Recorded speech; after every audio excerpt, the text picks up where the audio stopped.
மலை கிராமத்தில் வசித்த காவியா ஒரு இளம் ஓவியர். ஒரு நாள் சென்னையிலிருந்து வந்த இளம் எழுத்தாளன் அரவிந்த் அவளுடைய ஓவியங்களை பார்த்து மயங்கினான். அவர்களுக்கிடையே ஒரு இனிய நட்பு தொடங்கியது. மலைகளில் சுற்றித் திரிந்து கதைகள் பகிர்ந்து கலைப்பிரியர்களாக வளர்ந்தனர். மேலும் அவர்களுக்கு இடையே காதலும் ஏற்பட்டது. ஆனால் அரவிந்தின் குடும்பம் அவனை வெளிநாட்டுக்கு அனுப்ப முடிவு செய்தது. அரவிந்த், இந்த காதல் ஒரு கதையாக மட்டும் இருக்காது, வா என்னுடன் என்று கையோடு அழைத்துச் சென்று ரிஜிஸ்டர் ஆபீஸில் பதிவு செய்துவிட்டு வெளியே வந்து சாப்பிட்டார்கள். பிறகு காவியா, நீ வீட்டுக்கு செல் என்றான். அப்போது காவியா தன்னுடைய உரிமையை கோரினாள். அது என்னவென்றால், நீங்கள் வெளிநாடு செல்லுங்கள், ஆனால் இன்று நாம் ஒரு நாளாவது இணைந்து வாழலாம் என்றாள். அவனுக்கும் அந்த எண்ணம் இருந்ததால் ஒரு ஹோட்டலில் ரூம் புக் செய்தார்கள். அறையின் உள்ளே சென்றதும் காவியாவிற்கு சற்று வெட்கம் வந்து ஒட்டிக்கொண்டது. மாதவன் சொன்னான், நீ இங்கேயே இரு, நான் கீழே கடைக்கு சென்று உடனே வருகிறேன் என்று சொல்லிவிட்டு சென்று 10 நிமிடங்களுக்குள் வந்தான். கையில் ஒரு பை நிறைய பூவும் ஒரு முழு பாட்டில் ஒயினும் மற்றும் சிறிய பாட்டில் தேனும் வாங்கி வந்தான். அவள் தலையில் பூச்சூடி விட்டான். கட்டிலில் நறுமணச் செண்டுகளை தெளித்து விட்டான். அதற்கு மேல் பூவையும் பரப்பினான்.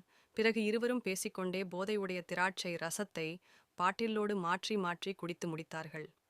பிறகு சிறிய கிரகத்தில் இருவரும் இருக்க அவன் உடைகளை அவளும் அவள் உடைகளை அவனும் முழுவதுமாக கலைந்தார்கள். பின்பு அவன் அவளை படுக்க வைத்து உடம்பு முழுவதும் ஒரு இடம் விடாமல் முத்தம் கொடுத்து கொண்டே மார்பின் மீது வாய் வைத்து மெதுவாக அந்த முளைக்காம்பை கடித்து பின்பு சப்பி கைகளால் கசக்கி அவளுக்கு உணர்ச்சி ஊட்டினான்.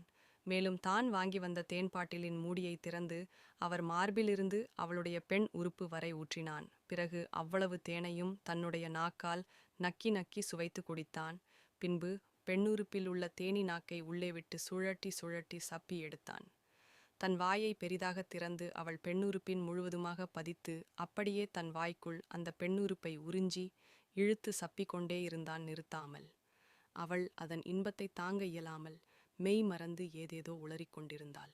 மேலும் அவள் பெண்மையின் துவாரத்திலிருந்து மதன நீர் வந்த வண்ணமாக இருந்தது. அதை அவள் தேனுடன் கலந்து குடித்து கொண்டே இருந்தான். அப்படியே செய்து கொண்டிருக்கும் பொழுது அந்நேரத்தில் அவளுடைய சப்தம் மிக அதிகமாக அவருடைய முழு இன்ப நீரும் அவன் வாய்க்குள் பீச்சி அடித்தது. அதை சிறிதும் வெளியே விடாமல் அதை முழுவதும் விழுங்கினான்.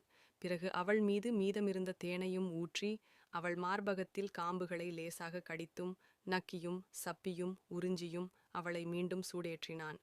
பின்பு தன்னுடைய நீண்ட ஆண்குறியை பெண் உறுப்பு உள்ளே செலுத்த முயன்று முயன்று தோல்வியடைந்தான்.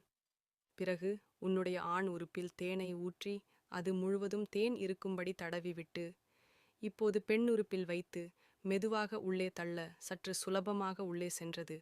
அவள் ஐயோ அம்மா என்று கத்திவிட்டாள். பிறகு அவன் மெதுவாக இயங்க ஆரம்பித்து தன்னுடைய வேகத்தை கொஞ்சம் கொஞ்சமாக கூட்டினான்.